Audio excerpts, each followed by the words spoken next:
All right, everyone, welcome back. Thanks so much for stopping by. I appreciate it. So I finally got around to having another meeting with the union membership development guy. So all your guys' questions that you left for me last time, I finally just got all those answered. So I'm going to go through those real quick and give you guys your answers. I'm not sure how I'm going to set up the description yet with the websites and everything. Maybe I'll just copy and paste this whole script. Maybe I'll just leave the websites. So just check below in the description for these websites I'm going to be leaving you guys. But I'm just going to go ahead and jump right in. So the first question, and I'm not sure, I didn't say who wrote these questions, so I'm sure you're going to know your question when you see it or hear it. So first question is there any possible way to get into the union without passing the aptitude test? I failed and really want to be a part of the union. It's my dream to work for them. So the answer we got was unfortunately there isn't, unless you go non-union and switch to the union later. There are study guides and materials and websites with information. If you don't pass your aptitude test, you'd be setting yourself up for failure down the line in the schooling. So just study the material on the website, and I'll drop those in the comments below, or in the description below. I'll leave you the websites for studying for the aptitude test and a whole bunch of FAQs, stuff going over aptitude test interviews and stuff like that. Second question, after the interview, ask him about the rank list. The question is, after your interview, ask about the rank list. Say you're number 40, what does that mean and where do you fall? Okay, so when you're ranked, that means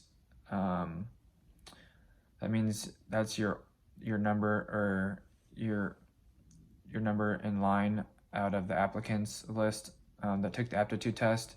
So your rank 40 would be based on your score, and let's say each month they accept new applicants, around 18 applicants or so to start a class. You would be in the group of 3 to start.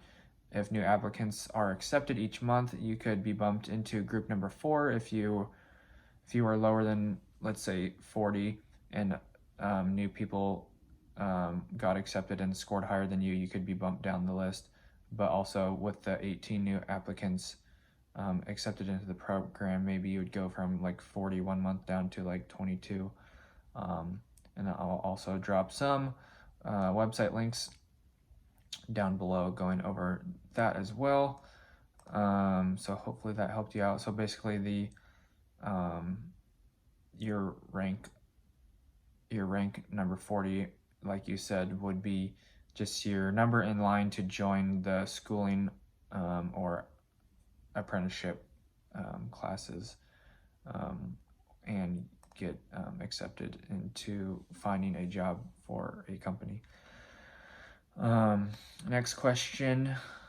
I think this one was from Matt, and I think I kind of went over this before. Basically asking, what should you be paid with 900 hours of trade school, or attending a trade school with 900 hours. You got into an apprenticeship and you want to know what you should be paid as a small residential electrician. And basically, I think we went over this before, but basically just Google and check your wage scale per your area or state or city or county. It's going to all be different depending on where you live, and also if you're union or non-union. So basically just look in your area for what you should be paid. You can't really judge that on like what our companies here pay or what our state pays in Oregon. If you live on the East Coast, it's going to be totally different. So to find out what a good wages per hour, just look that up online. Maybe type in your zip code. And another question, which is really long, I'm going to try to shorten it down a little bit, but basically this person said they are currently enrolled in a local community college to get their electrical tech certification. They spoke to someone in the IBW and said none of their hours would count towards year 1, but their non-union says they have an option to test out and pay $100. So if I passed, you could get accepted into a year 2 apprenticeship in the non-union.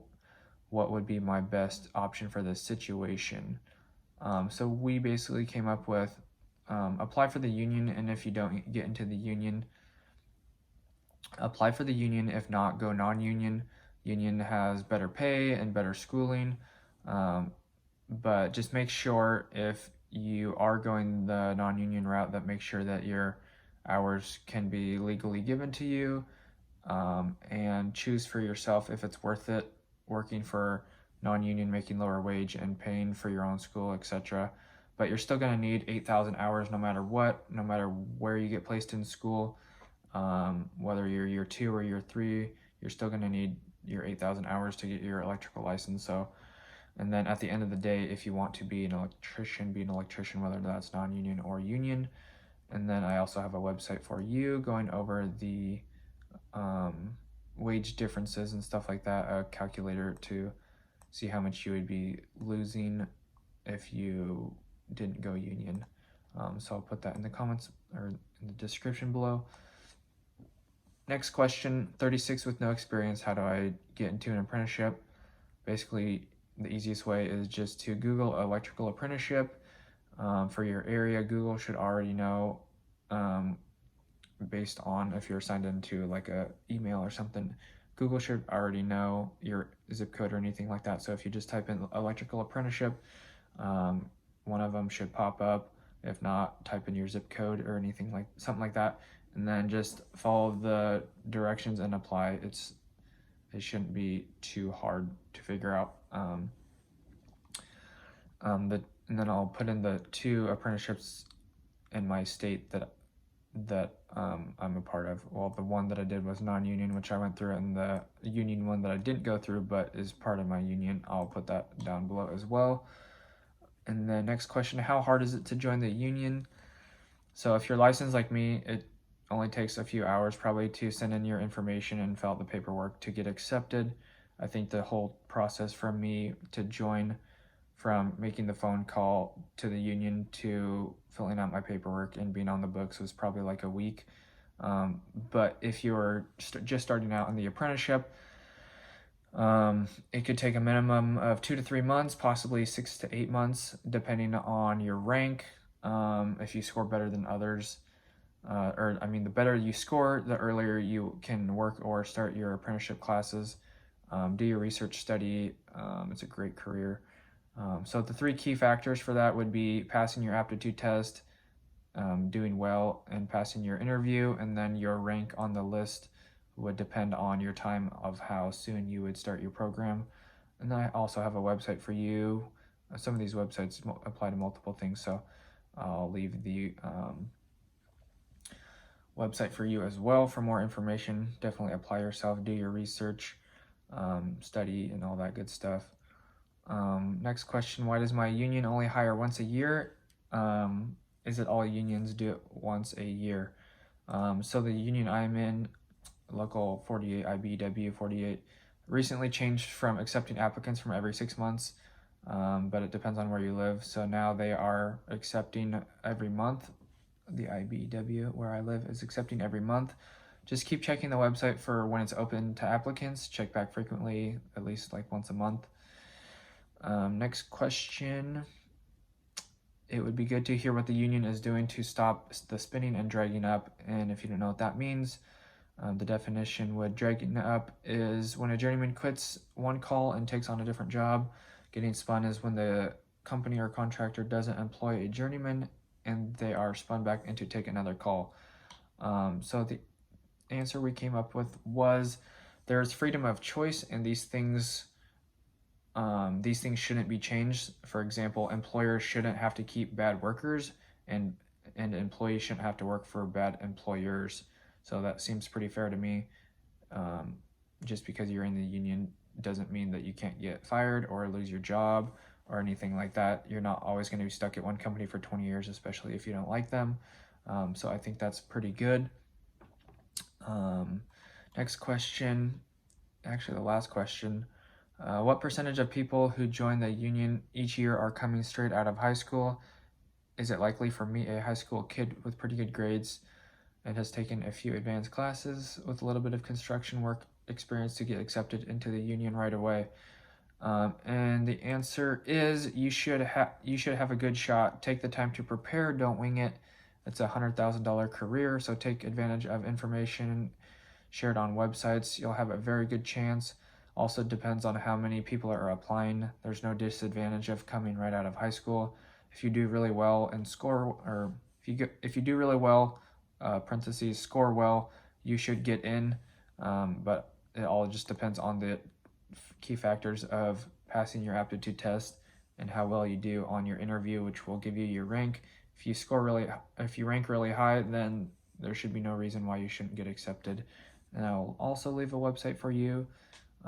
So that is the Q&A with membership development. So hopefully I didn't go too fast on that, but I'll probably just copy and paste this whole questions and answer document into the description below. So if you need anything to look at, or if I went too fast, you can read that in the description. Anyways, guys, thanks for your questions, which was probably several months ago, or at least a month ago by now. So thank you for your questions, and hopefully this helped you out with the answers. As always, if you enjoyed the video, make sure to drop a like and subscribe. I would appreciate it. It would help out the channel. I'd love to see you guys back in the next video. Stay tuned, and anything else in the description, like social media and other helpful video playlists. So check that out if there's something you are interested in, like apprentice tips and videos like that, or just anything else. They're all labeled in the description below. And then lastly, hit the notification bell to be notified when I upload or do live streams. Thanks guys so much. God bless. Have an awesome rest of your day. Peace out.